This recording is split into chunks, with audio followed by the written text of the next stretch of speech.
Assalamualaikum warahmatullahi wabarakatuh. Saya Michelle Ardala Manda.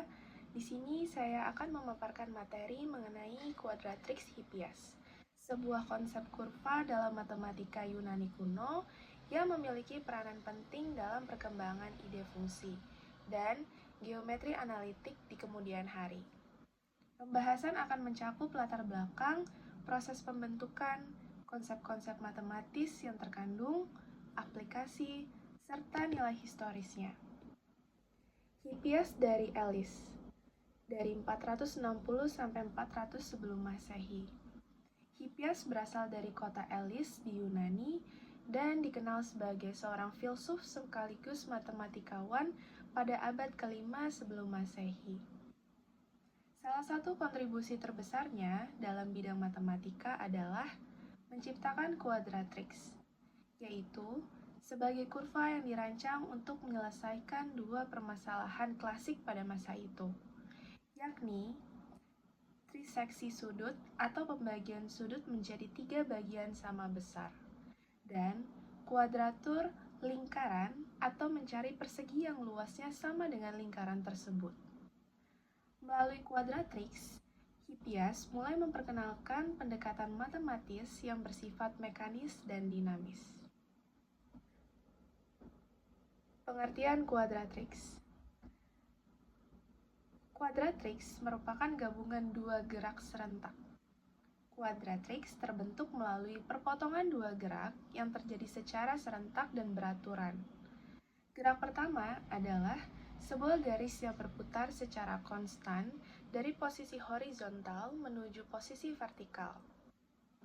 Gerak kedua adalah sebuah garis yang bergerak lurus ke bawah dengan kecepatan yang sama. Titik potong antara kedua garis tersebut bergerak dan membentuk sebuah jalur lengkung. Dan jalur inilah yang disebut quadratrix Hippias. Kurva ini menarik karena merupakan salah satu kurva pertama yang didefinisikan melalui proses gerak, bukan melalui hubungan aljabar seperti yang lazim kita temui pada masa kini. Konsep matematika yang dibahas dalam quadratrix Hippias. Yang pertama, ada gerak serentak dan proporsionalitas. Yang kedua, fungsi dan koordinat geometris. Yang ketiga, konsep limit dan pendekatan nilai. Yang keempat, bilangan irasional. Quadratrix Hippias mengandung beberapa konsep matematika penting. Yang pertama, gerak serentak dan proporsionalitas, di mana terdapat hubungan langsung antara besar sudut yang berputar dengan jarak yang ditempuh oleh garis yang bergerak turun. Yang kedua, fungsi dan koordinat geometris. Karena setiap posisi titik potong menggambarkan hubungan antara dua besaran variabel, yaitu sudut dan panjang, yang merupakan dasar konsep sebuah fungsi.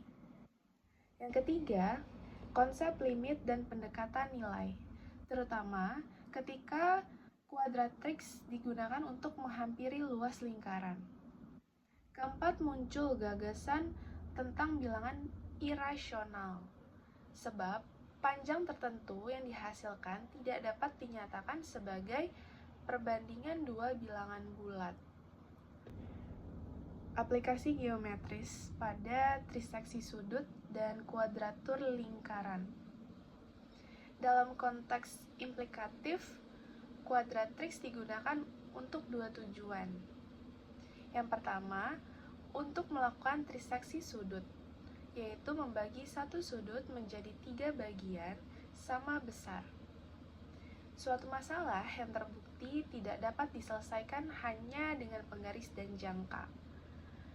Kedua, untuk kuadratur lingkaran, yaitu menentukan panjang sisi persegi yang luasnya sama dengan lingkaran tertentu.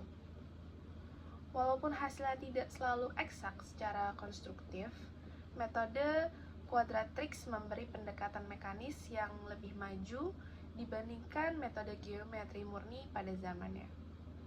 Secara historis, quadratrix Hippias menandai perubahan cara pandang terhadap geometri. Ia merupakan kurva pertama yang didefinisikan secara mekanis melalui gerak dan membuka jalan bagi lahirnya analisis geometri yang kelak dikembangkan lebih lanjut oleh tokoh-tokoh seperti Archimedes dan Descartes.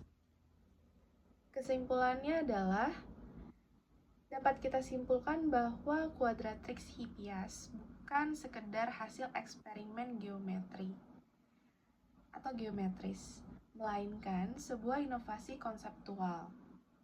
Melalui kurva ini, Hippias memperkenalkan cara berpikir matematis yang bersifat dinamis, di mana hubungan antara gerak, sudut, dan panjang membentuk dasar bagi pengertian fungsi dan koordinat.